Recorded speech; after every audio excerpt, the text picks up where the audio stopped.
Meus amigos, bem-vindos a mais um Pipocando especial pra quem tem dedo podre e só gosta de embuste. Se liga, meu amigo, a gente vai falar aqui dos personagens horríveis que a gente ama nas séries. Tipo a sua mãe, que amava aquele seu namorado horroroso.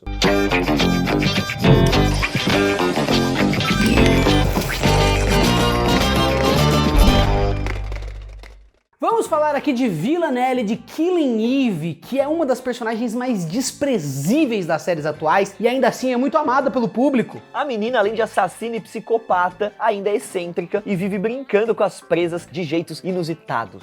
Mas sinceramente, são essas características que divertem as pessoas que assistem, sem falar ali da carinha de anjo da protagonista, deixando ainda mais difícil você não gostar dela. I shot him twice in the heart and watched the spark drain from his eyes.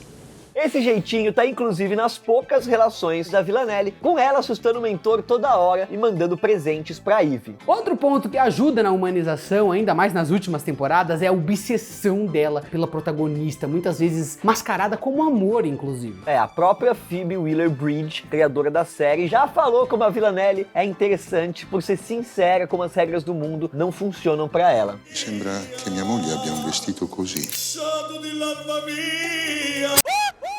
Além disso, como todos os personagens têm caráter duvidoso e muitas vezes são piores que a própria vilã, com as suas manipulações e etc, fica muito mais fácil gostar dela quando todo mundo é meio merda. E a atuação da Jodie Comer é tão incrível que ela comentou como as pessoas costumam se afastar dela nas ruas e uma das chefes chegou a fugir instintivamente. I got another one. It's not funny. That was a bit. Se tem algo que Gossip Girl fez bem, foi criar personagens extremamente tóxicos para viver no mundo de ouro do Upper East Side. E existem aí vários personagens que provam isso, como a Georgina, por exemplo, e o Carter, mas é difícil pensar neles quando o casal mais famoso da série, Chuck e Blair, também são assim. Oh, no, this is not happening. O pior é sem dúvidas o Chuck, que por ter todo o dinheiro do mundo, ele aprontava e nunca era culpado e ainda abusou da Jenny, se a gente considerar o quanto ela tava abalada. Mas o charme do galã e aquela velha história do vilão, que é transformado pelo amor, fez o público esquecer de tudo quando ele se apaixonou pela Blair.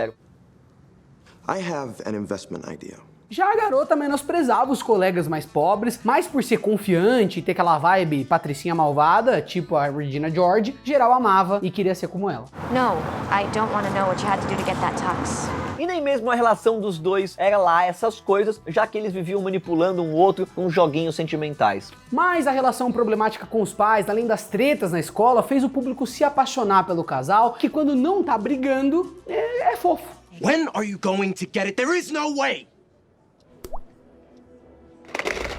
Não é novidade pra ninguém que o protagonista de Breaking Bad é um dos personagens mais desprezíveis que a série teve. Aliás, diferente do que a galera pensa, a história não é sobre um professor tentando pagar o médico, mas sim de um pai de família fracassado atrás de masculinidade, de poder. Tipo assim, a coisa meio que vira isso, né? Ele começa com o lance de pagar o médico e de repente desemboca aí numa personalidade horrorosa. E ao longo das temporadas essa mudança vai acontecendo e o Walter deixa de ser aquele cara loser do primeiro episódio pra se tornar o terrível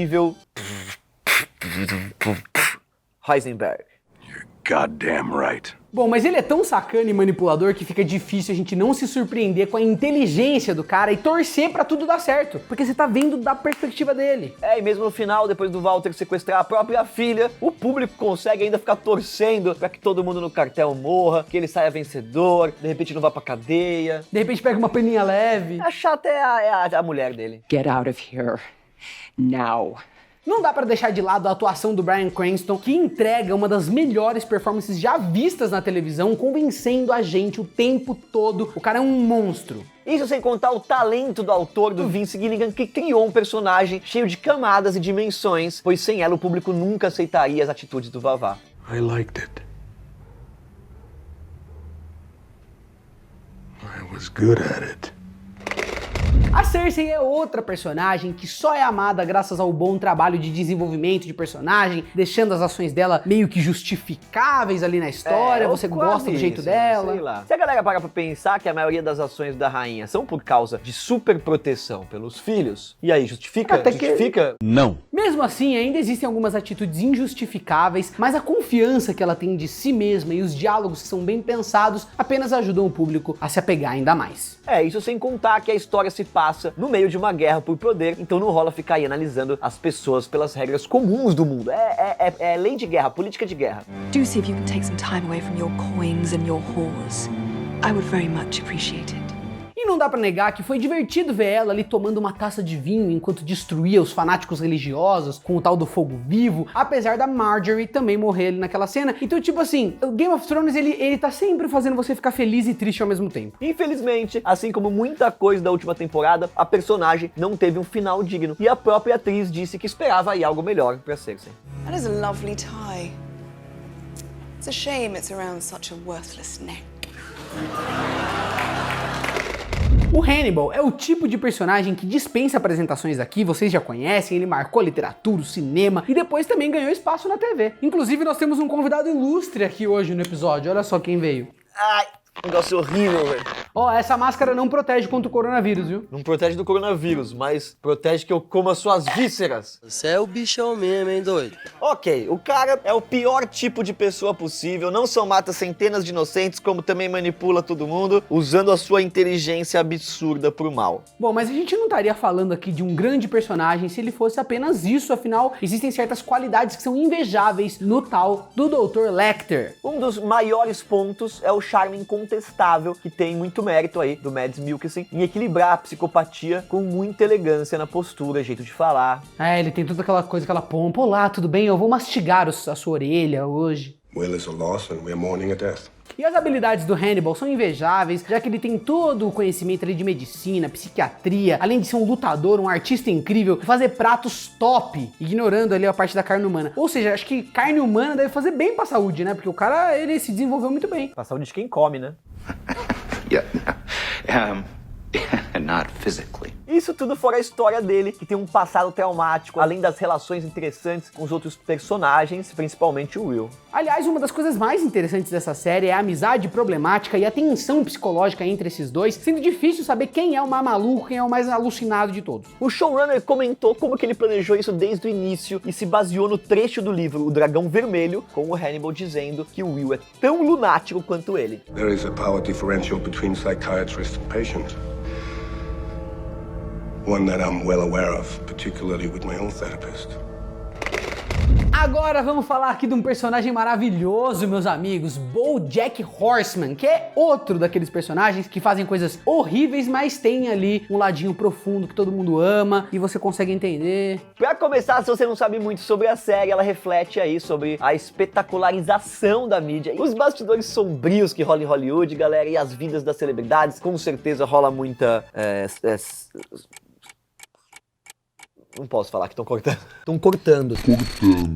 Por conta disso, não surpreende, né, que o protagonista seja alguém meio rude, egocêntrico, cercado por escândalos, que inclusive lembra muitos casos da vida real dos artistas. É difícil aturar as atitudes egoístas do BoJack, que prejudica a vida do amigo só pra não ficar sozinho, apesar disso ser uma das atitudes menos pesadas, né? O resto aqui que eu vou falar seria spoiler. É, exatamente. Então, tipo, ele prejudica a vida do amigo, mas isso é só o começo, gente. Isso é só o começo. I think you just blew this thing wide open.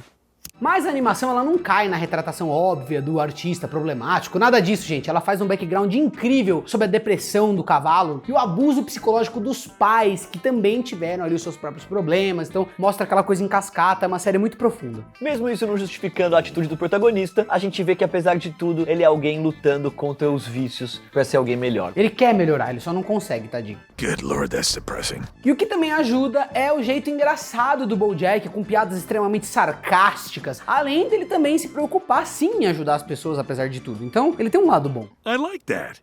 I didn't do anything wrong because I can't do anything wrong. Because we're all just products of our environment, bouncing around like marbles in the game of Hungry Hungry Hippos that is our random and cruel universe. O Negan é o clássico vilão de universos fantásticos, com aquela vibe megalomaníaca e extremamente sanguinária. Bom, e o cara já aprontou várias, incluindo a morte de personagens queridíssimos de The Walking Dead, e mesmo assim a galera consegue não odiar o cara. Mas, convenhamos pessoal, o personagem também tem charme e ninguém melhor que o Jeffrey Dean Morgan para dar ainda mais personalidade para ele. I get it. Além do mais, levando em consideração que a galera, né, da série tá vivendo o apocalipse, que nem a gente hoje em dia, todo mundo ali precisa sobreviver, né, então não tem como julgar ele 100% pelas atitudes, porque ele é fruto ali de um contexto meio complicado, pra dizer o mínimo.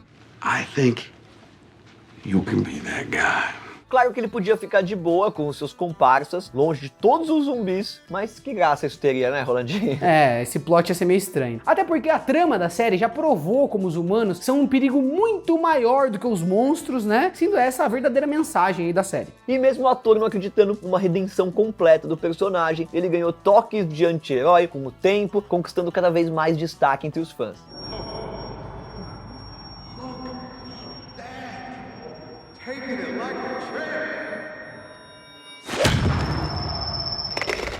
Gente, nós vamos falar aqui da minha série predileta, Mad Men. Vamos falar dele mesmo. Essa série é considerada por muitos críticos a melhor série de todos os tempos e além, sempre rivalizando ali com produções tipo The Sopranos, Breaking Bad, The Wire, só série foda. Todos os personagens são muito bem construídos, com dimensões reais e humanas, ninguém ali é a típica pessoa perfeita ou é um monstro sanguinário, isso que é legal, é difícil você comprar um lado ali. Yeah, you mentioned it. I just assumed it went away. E isso só deixa as ações do protagonista, que é o Don Draper, ainda piores, né? Por ele ser um baita machista que vive traindo a esposa com as funcionárias dele, com as vizinhas, só pra não entrar em tantos detalhes e não dar spoiler pra vocês de uma série incrível. Mesmo assim, galera, existe um certo carisma no cara, deixando ele muito mais atraente pro público, sendo aquele bad guy que a galera adora. Tipo isso, né? O escroto que você ama. Exatamente. That's a sad story. It's a tragedy. E o John Hamm, que dá vida ao personagem, ele chegou a comentar que o Dom é na realidade uma pessoa triste, e isso também ajuda a deixar ele atraente pro público, né? Pô, não só isso, ele tem um passado muito complicado e realmente ele tem uma coisa meio... Ele sabe que ele é um merda, eu acho que isso que ajuda a gente a ter pena dele. A ideia é mostrar como o machismo naquela época era oculto pela imagem da família perfeita, com homens justos e direitos que os anos 60 insistiam em fazer a gente engolir. I don't know, bunting and babies, that's hard work. Bom, pessoal, espero que vocês tenham gostado. Ó, isso é uma prova, gente, ó. Então, tem se falado muito da coisa do cancelamento. Realmente, muita gente que fala que foi cancelada, na verdade, só sofreu crítica. Mas outras pessoas que foram canceladas, realmente, às vezes, só deu um deslizezinho ali, todo mundo cai matando, passa 3 semanas, o comportamento do cara já foi normalizado. Então, vamos pegar leve, porque todo mundo é vilão e mocinho nessa vida. Valeu, galera. Tia, solta o controle e vem pro YouTube.